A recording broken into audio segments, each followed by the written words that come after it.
Hello, everyone, and welcome back to Gooey's Dungeon Dive, the podcast where I, Gooey, rank all of the dungeons in The Legend of Zelda. And we're continuing on our journey through A Link to the Past, and after completing the Eastern Palace and acquiring the Pendant of Courage, we return to Sahasrahla, who implores us to collect the other two pendants to acquire the Master Sword. Now here he gives us a nice little hint about finding an ice rod, but more importantly, he gives us the Pegasus shoes, which will be vital to our quest. We're going to be making our way to the desert. If you look on your map now, you've got... I'm sorry, this is turning into a walkthrough, but they've got all the places marked now where the two pendants are, where the Master Sword is. But say you go, and I think you can kind of explore the whole world, but we're going to focus in on the desert. And I found this great excerpt that's on the Zelda Dungeon Wiki from the Nintendo Player's Guide from back in the day for A Link to the Past that describes the desert of mystery. And so here's a little taste. Early Hylians erected a palace in the desert that was unlike any other in the land. It had several exits, but only one main entrance, which they blocked with huge turtle-like boulders. The upper floors were caves carved out of the mountain, perfect for avoiding intense midday heat. The cattle skeletons that lined the path to the main doors attested to the harshness of the desert, but other more hard beasts still roamed the sands, menacing travelers who dared wander into their territory. A mysterious Hylian message carved into the stone near the palace entrance was the key to opening its main doors. The secret to moving the three stones that blocked the entrance to the palace was only learned with knowledge from the Book of Medora. So, yes, I like this. I don't know. There's something so evocative about this passage that's in a strategy guide, so I thought that would be fun to share. But of course, yes, it gives us all the information here we're talking about. If you head to the Desert of Mystery, you will actually find in a cave another descendant of the sages named Agana, who is hiding out in a cave there, which is pretty freaky, pretty cool. And he tells you that, of course, that we need the Book of Medora from the library in Kakariko to translate what is at the entrance blocking the desert palace. So if we make our way to the library and use our Pegasus shoes to knock a book off the shelf, we'll of course be able to read the Hylian inscribed at the entrance of the desert palace, which asks us to wish for the way forward to open it.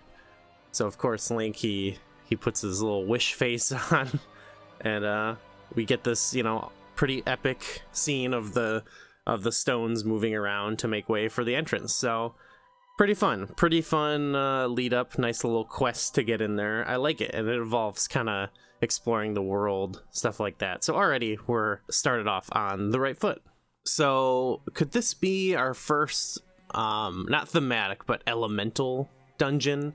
Because there's been plenty of thematic dungeons, I would say, already, but this has a clear desert sand type vibe, and not just purely in the design. I mean, of course, we've got this big open area in the entrance that's filled with sand, but also it's got all these creatures who kind of rise up out of the sand to attack you, and it makes sense. We've got there's the Devilant, I believe they're called, and they're like kind of these pincer worm creatures who come out and they spit fire at you. It's pretty cool. And of course you've got your classic Lever making a return to the series, and they pop up out of the sand also and come at you. So I think that's pretty cool. That's not where it ends though too. Of course we have some returning. We've got the Popo and the Iagor, coming back from the last dungeon. Pretty classic guys at this point now. But one enemy that I think it's their first appearance now in the series is the Beamos, who will go on to be kind of these classic enemies in the series. I don't know, they're kind of this early tech that we're starting to see in Zelda that, later becomes explored even more. They're, these sentry statues. I actually found another on the wiki I was looking at.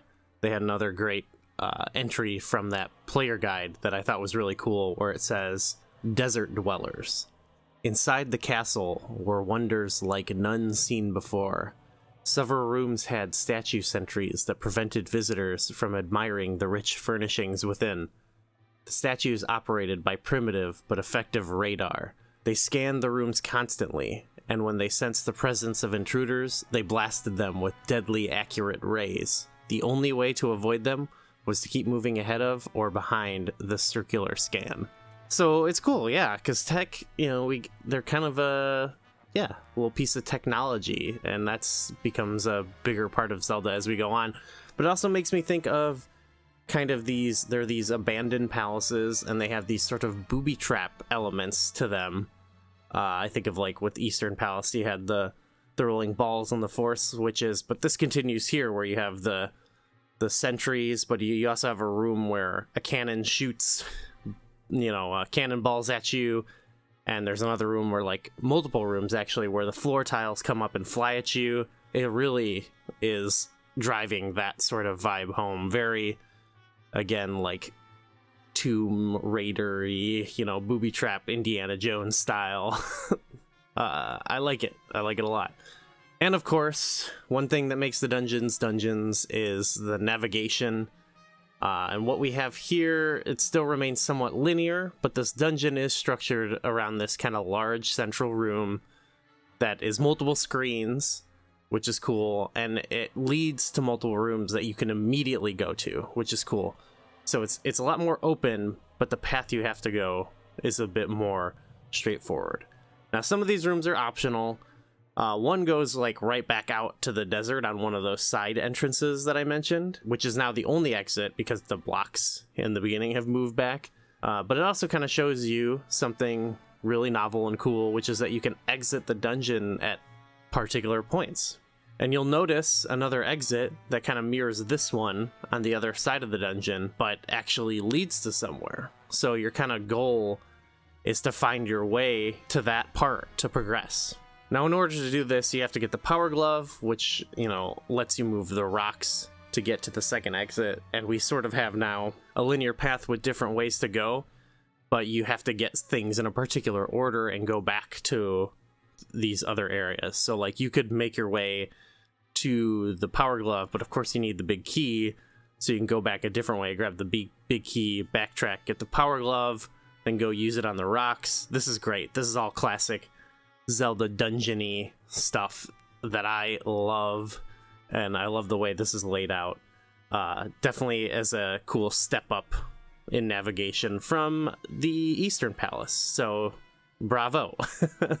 Now the second, you go outside, which is really cool, something that'll come back in this game and, hopefully later in Zelda, you leave the dungeon to enter it at a different part, which I think is super cool. Now the second portion is, again, kind of like Eastern Palace, more linear, more hypes you up for getting to the boss. There's like a cool final puzzle where you hit a dead end and it's like, where do I go now? But there's 4 torches there, and if you light them, the wall moves, revealing the boss room, which is super neat. Again, a very cool, like, hidden booby trap type thing. I love it. The final boss we have here are land molas, which are these big old giant snake worm things that come out of the sand and attack you. Again, very thematic with the other enemies, which I think is very cool. It's kind of a fun fight. It's not my favorite in the game, but it's pretty solid. You can hit them with your sword, which I think is easiest to do. You want to kind of avoid the rocks that fly out of the ground when they pop up. You can also shoot them or hit them with the ice rod if you happen to actually go get it, if you're able to aim it. But it is kind of hard to aim it at them compared to like the Armos Knights. But I like it. I like, again, similar to the Armos Knights, like there's different ways of approaching the fight. And it's not an explicit, like, straightforward, like, you have to do a specific thing. It kind of gives you some freedom. I like that a lot. This is not the most exciting one, but yeah, it's a really solid, fun fight. In general, I think pretty much all the bosses in this game are awesome. So This one, even though it's not even one of my favorites, I still think it's really good. Just a great dungeon, I think. Taking a look at our list here, it's definitely above the Eastern Palace for me. I think it's a step up. It's still, I think I'm going to keep it still at number 4, just below Great Palace. We are getting, a little bit more exciting here with our dungeons, but, and I'm pretty sure we're going to overtake some of these top ones. I've got a good feeling about some of my favorites that are coming up later. But, yeah, I mean, Desert Palace, I think, did a great job of expanding on the Eastern Palace as being a step up. It's a great, I don't know if you want to call it a second or third dungeon, depends on like how you really think of Hyrule Castle, but I think it's a great, kind of not first dungeon, I guess. We're gonna get crazier with some of our dungeons later though too. So, but a lot of great stuff going on here in terms of navigation, tone setting, thematics, elemental stuff. Just all in all, yeah, a great dungeon. So that's gonna do it for today. We're gonna continue our quest to get the pendants, and then hopefully go get that Master Sword and defeat Aghanim. And that's all there is, right? Anyway, thanks for watching, everybody, and I'll see you again next week.